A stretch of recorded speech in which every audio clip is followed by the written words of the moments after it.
Hi everyone, I'm Jackie Warnemont and I'm delighted to be here with you today and really appreciate you joining me for my talk, Data and Knowing Our Dead.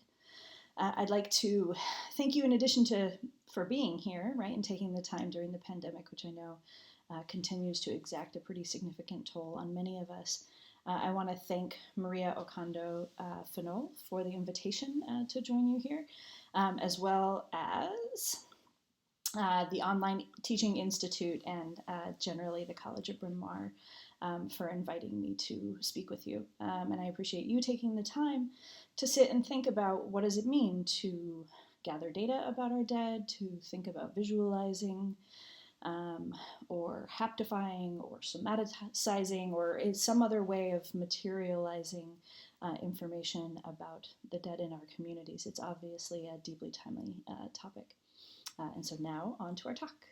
In the coming days on Twitter at Prof. Warnemont. You're also welcome to reach out via Twitter or email at other times as well. I love hearing from folks who are interested in some of these topics. So I want to start with a quote from the Polish poet Wisława Szymborska. And this is from her poem Hunger Camp at Jasło. History counts its skeletons in round numbers, as though one had never existed. 1,001 remains 1,000. I thought this was a particularly good spot for us to take a moment and think about what it means to count the dead, right? And to think about how the work of historiography, that is the writing of history, the studying of history, interfaces with the work that we would now call epidemiology, but in prior historical moments has been something more like community or civic record keeping, often with a religious bent associated with it. And this idea, right, that numbers of dead often get rounded up, right, as though that extra one of the 1,001 never existed. Certainly, I think, resonates in many ways. And it draws our attention to the problem with that rounding, right? When we're thinking about pure numbers, whatever that might mean, the act of rounding up or down can seem like an apolitical act, right? A kind of move to simplify. And certainly it is. And at the same time, if we take, as we will in this talk at least, very seriously the notion that every number refers to a person, right? It is a person. It's the historical trace of a person. Then that act of rounding down here is much more meaningful, I think. And in the context that you all are working in, thinking about Bryn Mawr and the blended learning approach that this conference in particular focuses on, I want to take a moment to think about data in the liberal arts. My first job was at Scripps College, and many of you may know that that is an all-women's liberal arts college.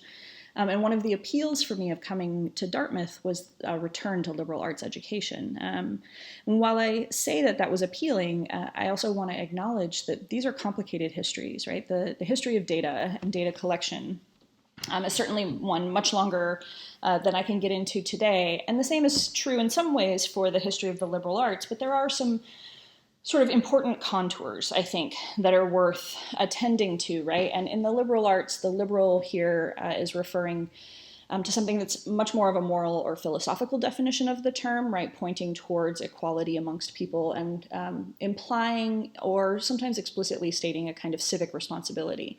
And this is in contrast to something like free market liberalism, which is an economic theory, right, that tends to privilege the free market, a sort of laissez-faire approach to regulations, et cetera, and tends to sort of be exalted, especially in the United States, as a kind of rugged individualism, right? It lends itself to this bootstrap, make it yourself kind of approach, as well as a kind of ideology. So the liberal arts are not free market liberalism, which is important certainly in in a moment where so many who are critiquing higher education are talking about neoliberalism, right? A second wave or a new wave of free market liberalism, and the way that's impacting education.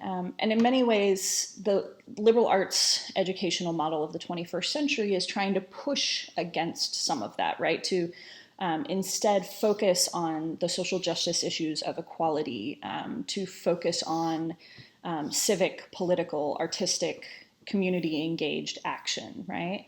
At the same time, the liberal arts, for as long as they've been in existence, they date back to the medieval period at least, were the province of the elite, right? And they were formed as kind of two parts, right? One part was the quadrivium, and this is in classical education, the quadrivium being made up of astronomy, mathematics, geometry, and music. And those were considered the sort of sciences, scientia, right? The actual knowing of the world and the way things operate. And then the trivium having to do much more with the arts of persuasion and civic governance, right? So it's not without import, I think, that when we talk about the trivium as an educational model, it's partly there to allow a person to speak on behalf of themselves or others in a court of law, right? So understanding rhetoric, grammar, and logic were considered important alongside the quadrivium, and those are sort of the foundational practices of the liberal arts. And in 20th century American education, there is a kind of emphasis on the non-professional in liberal arts education, right? So I know when I was at Scripps, we often had these arguments about, well, can we have X major or X discipline? And if it was seen, and take, for example, pre-med, if it was seen as pre-professional, then that was a problem, right? And instead, we were focused on some of these more traditional disciplines that would leave a person what we might call well-rounded today. And I think we need to think hard about what that means and who's afforded those opportunities. And I also want to note, and this is true here at Dartmouth, that the liberal arts have been linked historically to a kind of civilizing religious educational objective, right? Here at Dartmouth, that was one that was very explicit in the founding of the college, which was supposed to have been done in collaboration with the Mohegan people and on the lands of the Abenaki and the members of the Wabanaki Confederation or Confederacy. And it's not simply the case that Dartmouth is unique in this. It takes it to a kind of nth degree where others might have it slightly more muted, but certainly at the Claremont colleges, this was definitely a part of the lore, the legend, and the lived reality of the Claremont colleges, including Pomona, which long had a school song that directly opposed itself to the traditions of what were seen as barbarians in the hills, right, in the hills of California. So super problematic civilizing and religious educational discourses and objectives sort of underwrite the liberal arts frame. And so while it may be the case that here in the 21st century we have a kind of social justice orientation, a kind of civic participation orientation for the liberal arts, I think it's worth knowing that it has not always been thus. So among the things that I want to talk about and that I spend my time thinking about are data regimes and particularly resistance within those data regimes. And two projects I'd like to highlight are Data for Black Lives, which was founded by Yeshi Milner and includes a really wonderful team of data scientists, activists, and scholars. And COVID Black, which is a task force on Black health and data, which spans multiple states in the US. And has Kim Gallen as one of its founding leaders. And Yeshi Milner I encourage you to go and watch her talks on YouTube, et cetera. But she has a fantastic way of pointing out that however problematic data collection might be, that for Black Americans in particular, people are literally dying to be counted. Whether that's dying to be counted in terms of handgun death, police murder, or extrajudicial execution, or in the case of something like Hurricane Katrina, right, where people were dying to be seen, dying to be rescued, and then the activity of counting and memorializing the people who were lost during Hurricane Katrina continues to be a spot of contested data collection. And the COVID Black team has taken up another thread that I think is really important in Black studies and Black DH, right, which is a kind of emphasis on Black lived experience and not simply accounting or counting, right? Not simply accounting for pain and suffering and death, which we see plenty of in both the popular media and public discourse, but also joys, strengths, achievements, etc., right? So the COVID Black team, right, has sort of spun this narrative about the racializing effects of technology, right? And thought about how can those effects be sort of flipped on their head? How can we use Black epistemologies, Black research methods, Black research insights, Black lived experience, right, as a way of transforming the technologies, but also transforming the politics that have had such pernicious effects on the lived possibilities for Black Americans and Black people globally. Another project I'd like to draw your attention to is known as Torn Apart or Separados. This is what's known as a mobilized humanities intervention that was put together very much on the fly as a kind of rapid response by a multi-institutional, multi-generational, multidisciplinary team. And the screenshot that you have here is of the second version, or volume 2 of Torn Apart, and you can go and see it at the website that I've put up there. But what they're doing is leveraging public data information to draw attention to people who are receiving money from ICE. The project began as a way of mapping ICE detention centers during the crisis of detention of immigrants, especially immigrant children at the US-Mexico border, making it clear that this was not simply a phenomenon that was happening at the southern border, but was instead kind of permeating the entire nation. But in the second version, part of what they've done is identified U.S. politicians who are receiving significant money from ICE. And here I selected one of the politicians from Pennsylvania that was identified. But you can go and use this and sort of think through how digital tools, traditional humanities and science research methods are coming together, right, in order to launch a very sophisticated, very, I think, affectively compelling and intellectually compelling resource that speaks back to power, right? I mean, I think so often when we think about data science, data regimes, we're thinking about the dominant ones that are often exploiting lives, right? And here what we're seeing in COVID Black and here in Torn Apart and so many other really wonderful projects is an effort to use the technology and the data to speak back to power.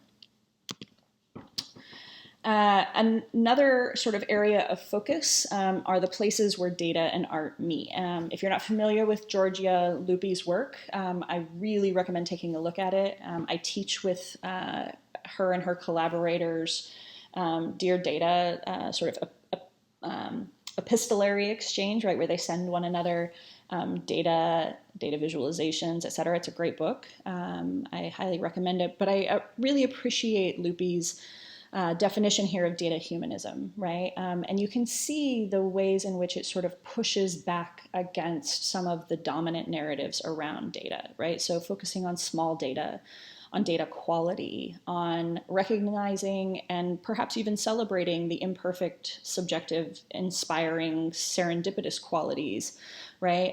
The way that data can convey possibilities, the way that data is not simply to simplify complexity, but instead to depict complexity. She does a lot of hand-drawn work, and so, rather than data processing, thinking about data drawing. And rather than thinking about information about people within data or in the form of data as something that, produces an economy of time and energy for us. Instead, thinking maybe what we need to do is spend more time with the data, right? And the next line here I think is really important. Data is, or data are, depending on if you're using the singular or plural, people, right? And this is a touchstone that we're going to come back to over and over again. This is one of the pieces that Loopy and a collaborator developed. It's called Bruises, and the idea here is to depict the data that we don't see. There are lots of kinds of data being collected, perhaps too many kinds even to enumerate, but in this particular instance, this is health data. And the quote here is from the creator's website. Clinical records alone hardly capture the impact of the illness of a child. Capture the impact the illness of a child has on a family. This is how we used music and art to understand and communicate the information that was missing. And for those of you who are musically inclined, I really encourage you to go and look at Bruises because it has a soundtrack that goes with it. But the idea here was to say, right, there are things that we don't know or we can't quantify in our medical regimes, right? And in this case, it was a particular illness that a child of one of the collaborators was experiencing. And that shouldn't mean that there aren't ways to visualize it, to render it, right? To give texture and meaning and depth to the experiences of the child who was themselves sick, but also to the experiences of the family and community that wraps around that child, right? Because when you're talking about a real life-threatening disease, this is not something that simply impacts a single individual. In my own work, I've taken a kind of often, I would say actually perhaps always, my work is historically inflected. This particular example is a collaboration with Nikki Stevens, who is a PhD candidate at Arizona State University in the Human and Social Dimensions of Technology program. And Nikki and I, along with a team of people, so there was more than just Nikki and I thinking while I was at Arizona State University and directing the Nexus Lab, but this sort of community of people was thinking about this picture that's here on your left, which is known as Wound Man. And Wound Man is a late medieval, early modern image that shows up repeatedly in medical textbooks in particular, right? So we're talking about a historical time period in which anatomies were illegal for religious reasons, and where doctors in training had very little access to, human bodies and their actual mortal experiences. And so much of that work was done through images, right? And Wound Man is meant to give a field medic, essentially, a sense of all of the different kinds of wounds that a soldier might experience on the battlefield. And the doctor would have taken, this textbook with them, or perhaps just as a leaflet, out into the field, thinking, and on the facing side, right, would have been a list of the various wounds, and then a discussion further in the text about how they might be treated. But we wanted to take this and update it for the contemporary medical data terrain. And so Wound Person is on the right, and that's an image that Nikki and I created. It's drawn by me.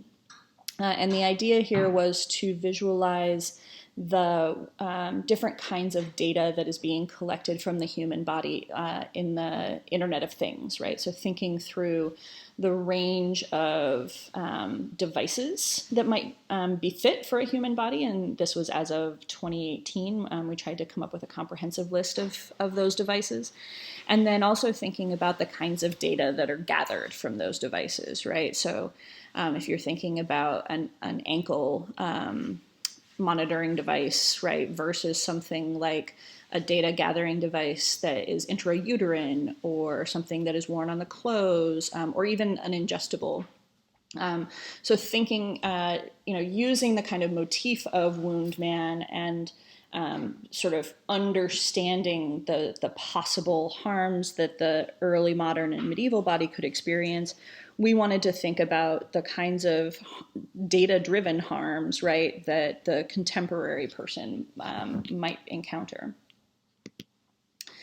I've also been working on ways to sort of bring the history of mortality alive for various audiences. And one of the things that I have found particularly challenging is that, we tend to feel rather inundated by numbers. In my book, which I'll get to in a minute, I talk about the ways in which quantification, the tabulation of numbers, and even most of our modern 2D visualizations can lead to this kind of numbness, right? A sense that the numbers are overwhelming.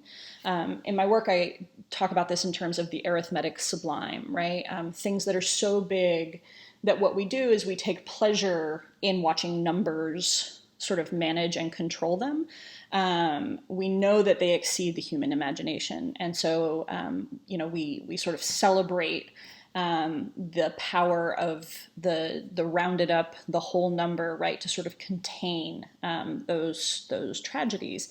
And in my work, that's particularly around mass casualty events. And so this particular installation, titled Counting the Dead, 1918 in Arizona's Forgotten Pandemic, was done 3 years ago in collaboration with Elizabeth Grumbach and a team of student researchers who were helping us sort of understand what happened to our data counts or our mortality counts in the 1918 flu, particularly in Arizona, and how could we make that history alive for people again. So what you're seeing here on the ground is a hand-painted map of Arizona and its counties during 1918, and then suspended from a kind of structure up above are ropes, and those ropes, depending on how many of them are, they indicate the number of people who died in that particular county during 1918.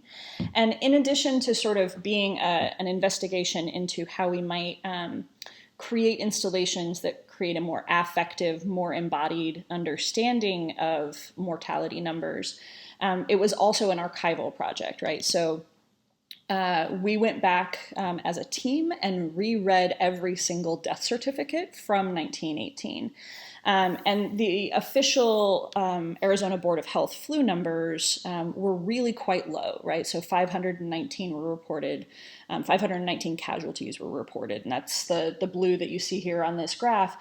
We went back and reread every single death certificate with an eye towards counting the number of flu-related deaths that are recorded on the death certificate and seeing whether or not that matched up. And as you can see from the red bars, our hand count showed much higher rates of mortality for the 1918 flu than were reported by the Arizona Board of Health. And that Arizona Board of Health number was then reported up to what was then just a relatively new CDC. And so, we've got something that is a count that's off by nearly 300%. Right. So one of the takeaways from that work, and who knew that it would be so useful these days, was that undercounting the dead has a very long history. And certainly this is something I knew working on the plague epidemic in the early modern period, the 16th and 17th century. But I had hoped, I think as many do, right, that as technology and reporting regimes got better, that we would do better, but in fact we have not. The estimate for the number of dead during the 1918-1919 flu pandemic is roughly around 50 million, but it could be off by 100%, right? It could be as many as 100 million. And that's a really extraordinary range. It's not unusual, but it's extraordinary, right? When we try to think about what is it that numbers mean for us? Well, if the estimate is 50 million, that's a solid round number. It's large. We should feel pretty impacted by that, I think. But what does it mean about a number that it could be twice as high or somewhere in between, right? And not shown here, but was an additional count, an estimation by a pair of Navajo scholars about the undercount on the Navajo Nation, which is has significant land holdings in the United States territory known as Arizona, right? And with those numbers added in, the count is off by more than 1,000%, right? So we see that this idea that we have clear and accurate reporting out of major mortality events is something that people have relied on for a very long time, but it's also something that has been largely untrue for a very long time. And you can read about, some of the history of this, including back to the early modern period in my book, Numbered Lives, Life and Death in Quantum Media. And I'm pleased to say that for the duration of COVID-19, MIT Press has made it available online, so you can take a look there. But one of the things that I spend a lot of time talking about in Numbered Lives is sort of what does it mean to be collecting data about human life, right, and human death. We might argue that life and death are not oppositions, but part of a continuum, right? But we live in a Western society that has privileged numerical information, and that has led to a whole range of activities, processes, opportunities, et cetera, that are, sort of dictated by numbers. And how do we understand what that means? One of the things that I do in the book is talk about the ways in which biopolitics and necropolitics are really deeply entangled, right? So if life and death are part of a continuum or oppositional states in some ways, the problems of biopolitics and necropolitics are much more deeply entwined, right? And here I'm thinking about biopolitics as the effort or the ability to decide who shall live and who shall die. How, right? And what is the value of their life for the polis or the community? And this is obviously drawing on the work of Foucault, but also DaCosta and Katiba Phillips, and a range of other sort of thinkers who have, been working on the way that Western exceptionalism, Western-style democracy, capitalism, right, are sort of wrapped up in this ability to affix a value to a human life. And, if you think about the insurance industry, it's all about assessing risk, and usually that risk is death, although not exclusively, and then offering a kind of monetary figure, right, that says this is the value of that life if it's cut short, right, to the heirs, to life, to a business, whatever. And it's also about governance, right? And that's, I think, an important matter to keep in mind, right? When Foucault's writing, part of what he's talking about is the ability of a sovereign, whether we're talking a king or a president, but a person with power to decide, right, who gets to live and how they get to live and why their life is valuable. And part of what I talk about in Numbered Lives is that, the early censuses, early mortality counts were all about gathering information about a very particular class of citizen in Britain known as freemen.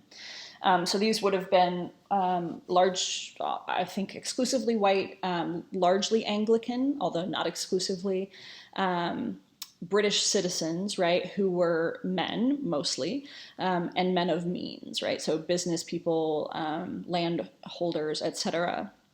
And so, if you know anything about British history in the early modern period, you know that there was a significant religious battle, right, that played out between Protestantism and Catholicism, along with a range of other, Jewish politics are playing in there, Muslim politics are playing in there as well.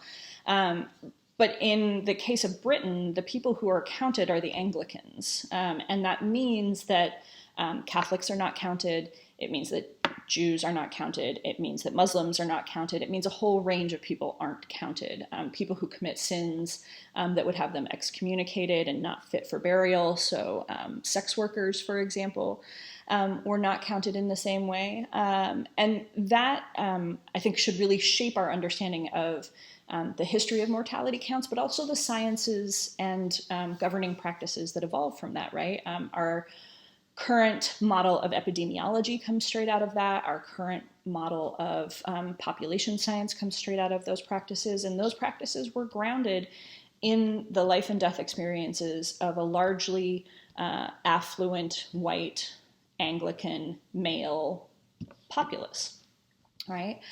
On the other side, right, of this entanglement here is necropolitics, and Achille Mbembe's work is really foundational here, right? And Mbembe takes Foucault's biopolitics and extends it in a particularly post-colonial or decolonial way, right? To say that it's not simply the power to decide who will live, right, but the power to decide who must die and how that death will unfold, right, and thinking about the value of that death for the polis. So that's where the sort of political comes in. What does it mean for a population, for a country, for a nation state to think about particular targeted deaths and their values to the economy, their values to the moral fabric, et cetera. And so, as people are thinking about what it means to know our dead, I think it's really, really important to understand that that's always a political question, right? There's no such thing as a neutral number as far as I'm concerned. Counting, aggregation, enumeration, none of these are neutral acts.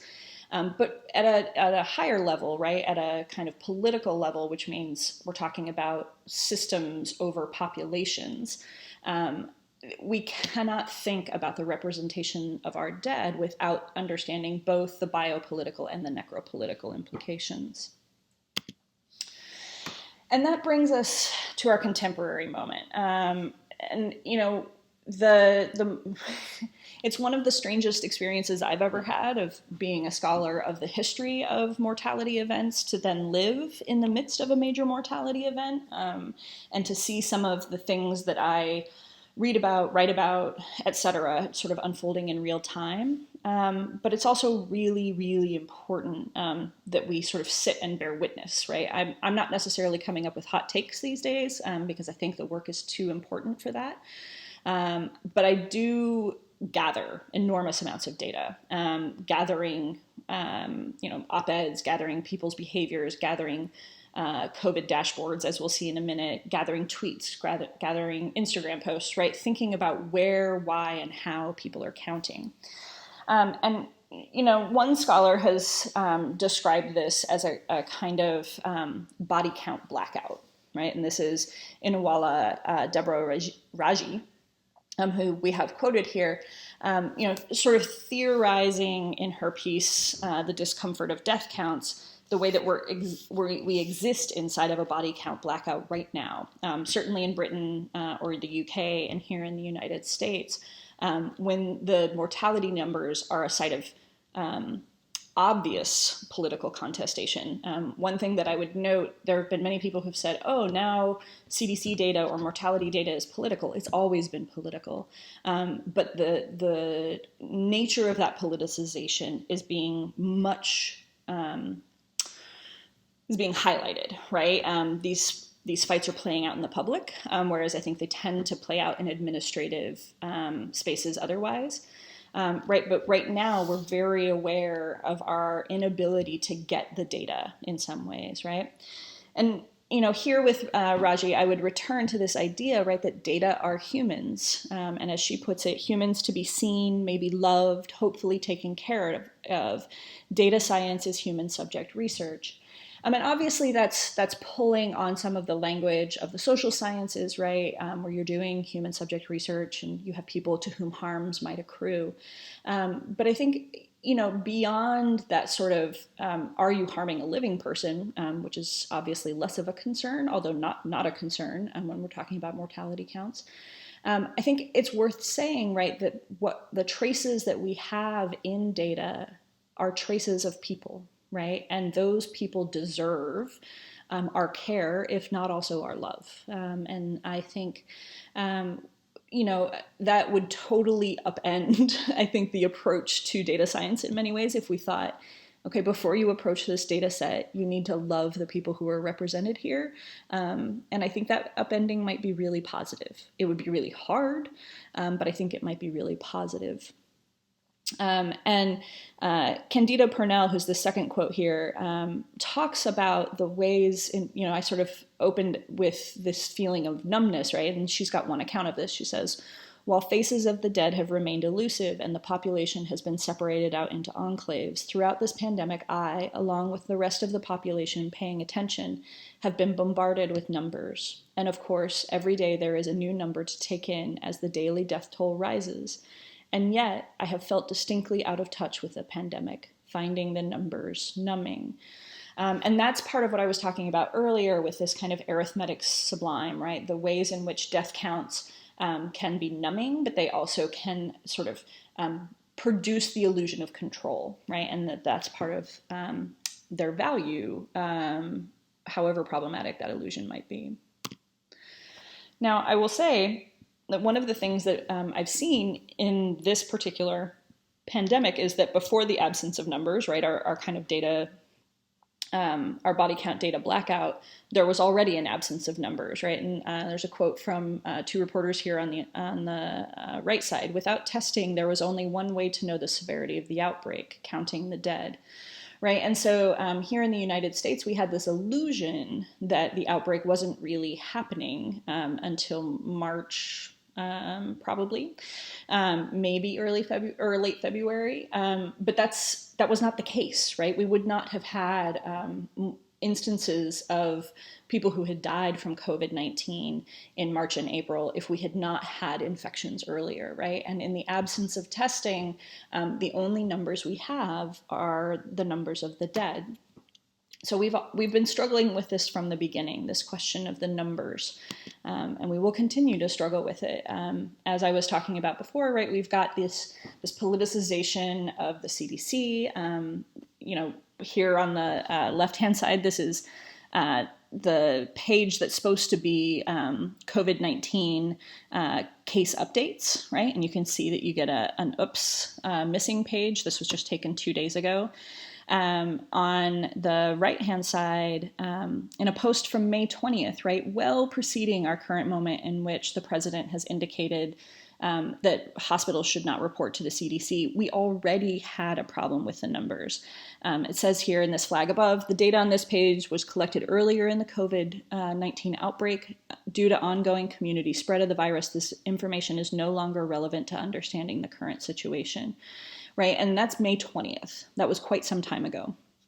And yet, despite both of these, and despite the president's mandate about CDC reporting numbers, we still have a death count, a daily updated death count, which is this one on the lower right-hand side on the CDC website.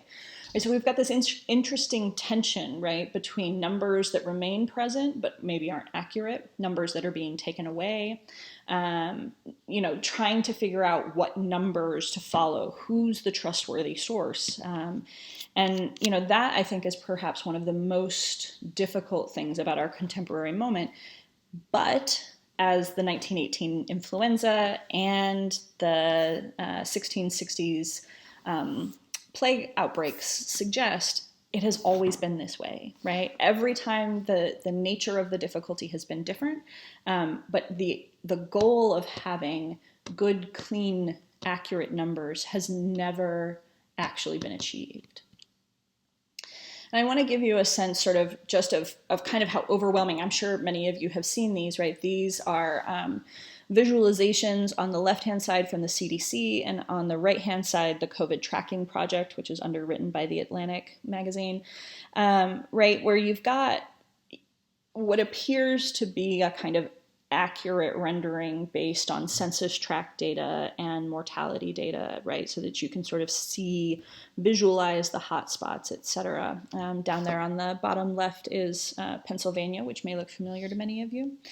But then on the right-hand side, right, the COVID tracking project, these are difficult, they're not on their own difficult graphs to read, right? But there's no sense that you could just look at this and all at once know what's happening, right? You've got daily tests as of July 15th in purple, daily cases in red, currently hospitalized June 15th, and then daily deaths June 15th. And part of what the folks at the Atlantic were trying to point out in collating these four together is that a second wave of deaths from COVID-19 is to be absolutely expected at this point, right? Daily tests are going up. Daily cases did drop, but now they are going up, right? And we've got a sharp but much later peak in terms of those who are hospitalized. And while the death counts are currently down, right, you begin to see this inching up as of July 1, right? And what we would expect is to see that this will also peak, right, based on the data here. But that takes a relatively sophisticated read and the willingness to spend some time looking at the data. And, you know, the question of which data to look at, right, is I think one that many of us are facing, even those of us who are the most savvy, right? So we've got on your left-hand side here, 6 different data visualizations, all captured on the same day, all apparently representing something like the same data, but with really very different images, right? Deaths versus infections, down on the bottom 2, right? Those are both, when you click through to find data visualizations from the CDC, this is what you get. And it's not immediately clear how one reads this map on the right versus the one on the left. You get global data, right, in the middle band and in the top, right? There's that very famous now Johns Hopkins dashboard. And then you get something like this data up here in the upper left corner, which is what's being currently put out by the CDC as a narration, and this is brand new, a narration of mortality rates falling precipitously. And I would draw your attention to the fact that they have clustered pneumonia, influenza, and COVID-19 in the most recent data after President Trump's declaration that the CDC would no longer be the reporting entity of choice, right? So the government is making a certain kind of choice here. They're clustering data that had not previously been clustered. But we've got a range of different kinds of data visualizations here, a range of different scales. And I would ask us to think hard about, right, who are these visualizations created for? What audience are we assuming has the literacy to read these? The data literacy in the US is remarkably low. And I think we need to think hard about how these visualizations work. I think knowing who's creating the visualizations and what political implications there might be for that authorship is really important. I note that none of these right now express uncertainty, despite the fact that there's extraordinary uncertainty in the numbers around the pandemic. And then I would also note that none of these contain demographic data, right? And part of the work of Data for Black Lives and COVID Black is to call for the collection of demographic data when we're talking about COVID deaths, right? Race, gender, class, sexuality, disability. We know that these deaths, right, can be broken out in such a way that make it clear that Black and Hispanic Americans are being disproportionately impacted by COVID-19 in terms of mortality rates, in terms of hospitalization rates, right? We don't have enough data on this. And then at the end, you know, I would sort of ask, does anyone understand any of these visualizations? How are people taking information away from this, right? If someone's choosing their behaviors about going to work, going to school, going to, God forbid, a bar, based on that top left graph from the CDC, you know, one might say, well, yes, things are getting much better. Look at how precipitously the death rate has dropped. But we know that that doesn't tell the whole story. And to think about data literacy for a little bit, Georgia Pearson tweeted this out a couple days ago, right? These are two data visualizations of cases in Georgia, right? And part of what Pearson is drawing our attention to is that the scales are not remaining the same. So if you just glance quickly, which is what people tend to do with data visualizations, it doesn't look like there's a really significant case increase, right? The number of dark blue spaces looks roughly the same. The number of red spaces, although they're differently located, looks the same. But part of what Pearson draws our attention to, and did in a Twitter thread, right, is that the cases per 100,000 and the way they're color-coded has changed, right? There's been a kind of phase shift so that you don't see the increased numbers in the right-hand image, which is later. And,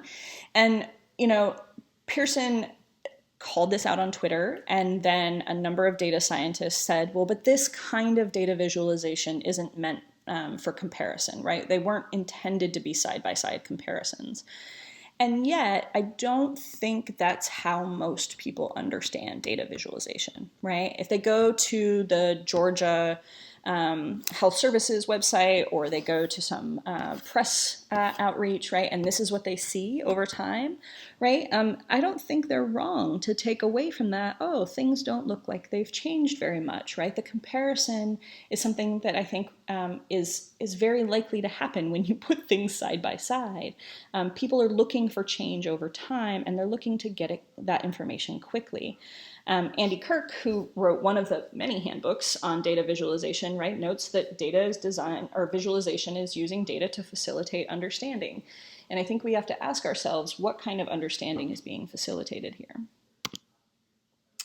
So a couple of things that I've been working on as COVID has been unfolding is sort of thinking about how we might tactily, with our bodies, in a slower, more three-dimensional approach, think through visualizing mortality events. And I've drawn back those quotes, or called back to the Raji and Purnell quotes, right? Data are humans to be seen, maybe loved, hopefully taken care of. And Purnell's, I have felt distinctly out of touch, finding the numbers numbing. And part of my work is to find ways to work against that, right? Against that numbing effect, and to enact and realize the care and love that Raji is talking about. And so what you have here in these pictures are memorial braids. Memorial braids go back to 18th century Victorian practice. They, what I know of them is from an Anglo-American tradition. It wouldn't surprise me at all to hear that they exist elsewhere. But these are, each individual braid are hand-dyed wool. They're made from wool roving, which is the unspun but cleaned and combed and dyed fur from sheep, right? And then I braid them, and I braid one for every person who has died. And as you can imagine, I am overwhelmed by the numbers, and yet I find the work incredibly important, in part because it asks me to sit with the dead, right? It takes a while to braid. It requires my physical sort of presence, my physical action. But this was also something that we sort of used in the 1918 flu pandemic installation, where we had those ropes hanging down. Those ropes were braided, right? And so they were an 8-strand braid. And so each rope represented 8 people. And one of the things that we found remarkable, especially when we had students come through, like the junior and high school students that you saw in that first image of that project, was that they wanted to sit and unbraid those ropes, right? In order to differentiate the individual people from one another, right? Which wasn't to say, we don't want them connected in history, or we don't, we need to make this visualization different. It was instead this really beautiful act of sort of care and sitting with that people began to enact inside that installation in a way that I hadn't fully anticipated. And so, I create these braids partly as a way of sort of engaging in that same kind of memorialization. And instead of having the braid, the different strands in the braids represent different people, it's each braid itself is a person. We're also, thinking about ways that numbers can be brought to life. and certainly there are two-dimensional ways, right? This is from our world in data. It's a kind of real-time playing, not real-time, a compressed time video of the COVID outbreak. See if I can get it to play. Yep. And you'll see, right, it looks initially like the outbreak only exists in China. And then all of a sudden, in many ways, it appears that it just hits the globe, right? If you recall what I said earlier, right, that's not necessarily what happened. It's more that that's the death counts catching up with the phenomenon of the graphing, data collection, etc. And this certainly does a certain kind of work, right? I think it does a certain kind of useful work.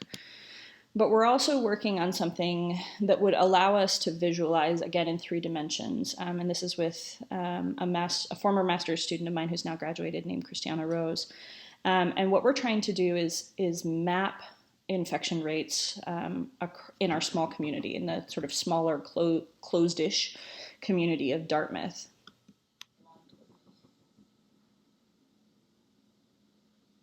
And so what you're seeing here is that the different lights that aren't red represent different swipe machines on campus, and they become red when someone who is infected passes through them. And this is very, very much at the prototype phase. We are not yet into the full installation, but it's something that we're working on, right? Again, trying to create this kind of immersive sense of the numbers rather than a kind of two-dimensional flat sense. So I hope that this talk has given you a sense of what I think are some of the priorities for a humanistic or liberal arts approach to something like data science writ large, but in particular the kind of data or the approach to data around mass mortality events.